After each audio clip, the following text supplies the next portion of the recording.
Hey Maya people, this is Stephen Roselle, Technical Specialist with Autodesk, and I'm going to spend a little time going over the Modeling Toolkit that was added in 2014, along with several other new modeling features. So for starters, we'll talk about the Modeling Toolkit. For those of you that aren't familiar with it, when you first boot Maya, you'll see this little green box up here right next to the channel box in the attribute editor, and that loads up a side window here, which is the Modeling Toolkit.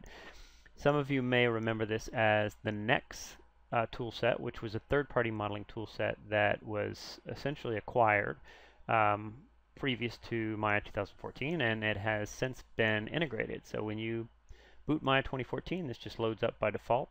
So I'm not going to be able to go over every little detail, but I'll try to go over as much as possible, particularly the things that stand out in terms of functionality that really hasn't been in Maya before. So the first thing I'm going to talk about here is a tool. You'll see here at the bottom we have some specific tools. Some of these are brand new tools, and others are actually kind of like modifiers to existing tools, which we'll talk about in a minute. First one I'm going to show is Quad Draw, which is basically a new tool altogether. Now, Quad Draw basically allows you to essentially go in and drop down points, and you'll notice as I drop down these points, I get these kind of green dots. Now I can basically go in, and after I drop down these points, I can basically go in and fill quads by holding the Shift key and hovering over any of these sets of points. And you can see that it'll build quads based on wherever I hover my cursor. So I can click now, and I can basically just drop down some quads. And you can see as I do that, I build this quad structure.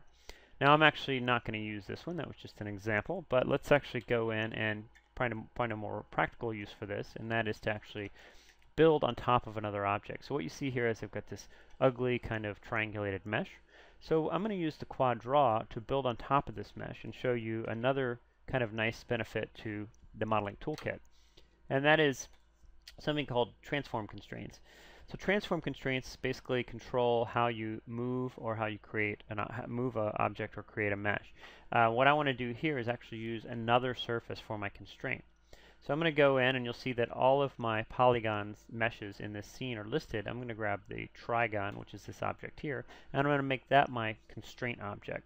Now, when I go into the Quad Draw tool, that's really the only thing I've changed, but now instead of dropping down on the ground plane, I can basically go in and I can drop down points directly onto this mesh. So what you see here is I'm actually dropping down points that are actually going to be on the surface essentially of this poly object. So now I'll go in a different direction, I'll drop them down over here, and then maybe I'll come up this direction. I can even pick up kind of in the middle and drop down points wherever I see fit essentially.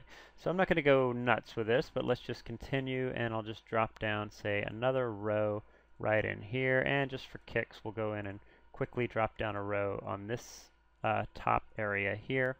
And you'll notice that some of these are a little off. That's not a problem. After the fact, I can just middle mouse drag. Before I ever even create my mesh, I can basically just go in and just use my middle mouse to essentially just kind of realign these. Now I could also do this after I create the quad, but right now I'm just going to do it kind of before the quad structure gets created. So that's probably throwing that off a little bit, but again, we're not going to go nuts with this. So now that I've basically laid those out, I can hold Shift and I can hover over any of these, and you can see depending on where I hover, I get different results. So this is kind of a pre-visualization for the quad structure. Now when I click and drag, I can basically continue that, and I can go in any direction.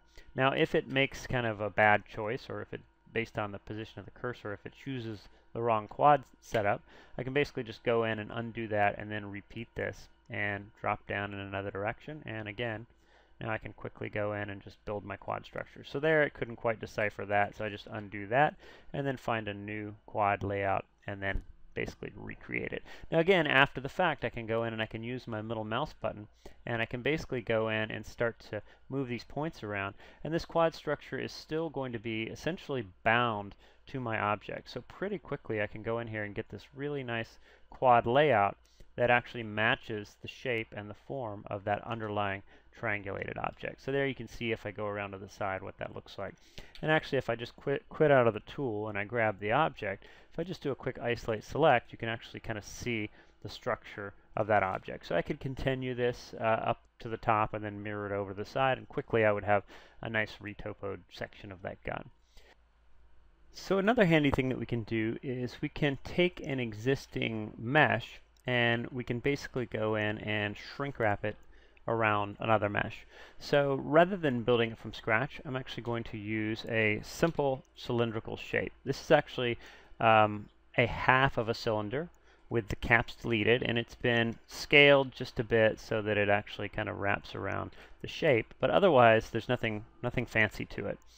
So what I can do is, going into, again, the Modeling Toolkit, I can make my triangulated gun the transform constraint, the target object. Select the cylinder, and then if I just go into the Edit menu, I have a shrink wrap selection option, and if I just simply apply that, that will take that object, the cylinder, and it will shrink wrap it and essentially wrap it around the surface of the triangulated object. So now I can go in and I can start to move some areas around. So let's say I go into control vertices here, and maybe I pull these vertices out a little bit, and maybe I grab these vertices here and pull those out, and maybe I grab all of the top level vertices and I'll pull those out a little bit and maybe scale them like this. And now I want to basically reapply that shrink wrap, so something like that. Now all I have to do is just grab the object again, and I'll just basically reapply the shrink wrap, and then those get essentially rewrapped around that surface. And again, if I go in and just do a quick isolate select of what this looks like, you can see the shape and the contour of that quad object on top of that triangulated surface. So this is another way of basically getting a starting point for essentially building a simpler or a more uniform mesh around something that's a bit more complicated, or something that's a bit hard to work with. So now let's talk about some of the other tools that are part of the Modeling Toolkit. So for this example, I'm actually not going to use a triangulated gun. We'll hide that, and we'll bring up a more finished quad version of the gun. And we're going to focus on a couple of parts. We'll start here with this kind of barrel section. So I'm going to go in and isolate select this, and we'll just frame in on it. And what you can see is I've got a symmetrical object.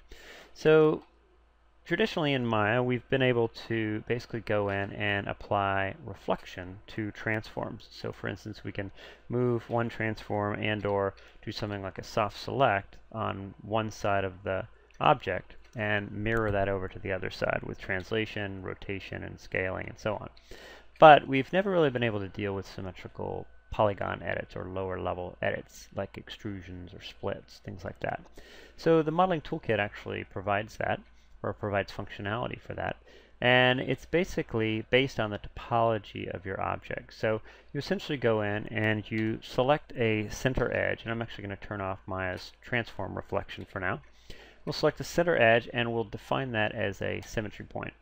Now, if I go in and activate the Modeling Toolkit, you've got a little power button up here, by the way. It takes a little while to get used to this, but it's basically an indicator to let you know if the Modeling Toolkit is enabled.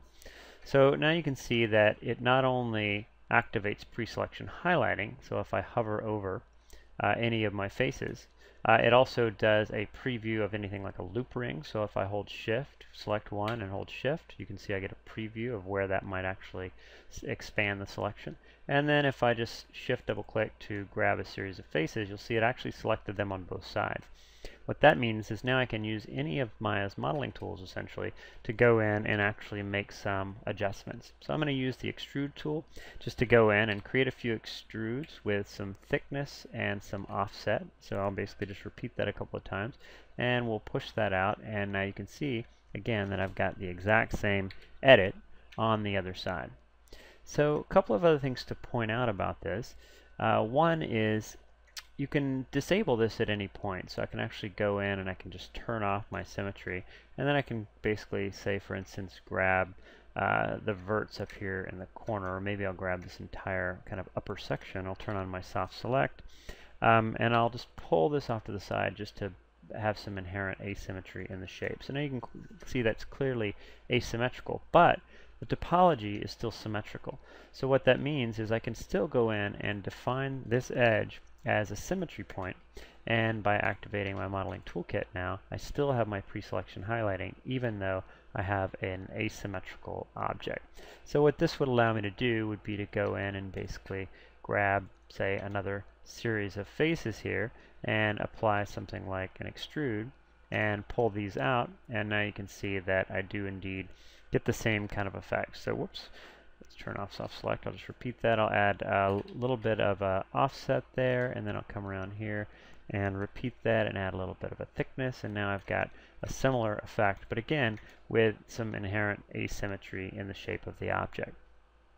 So another cool thing about this is that as long as we have a topological symmetry, we can have asymmetry in the shape and we can do these edits, but we can also copy the shape from one side to the other. So with the Modeling Toolkit activated, I can go to one side of my object, select all the associated verts, and I can apply something called a symmetrize. And that will actually build symmetry into the shape based on the topology. So I can do this in either direction. I can either symmetrize left to right, or I can select the opposite side, and I can come in here and I can symmetrize right to left in order to take what was, again, an asymmetrical shape and make it symmetrical based on the topology.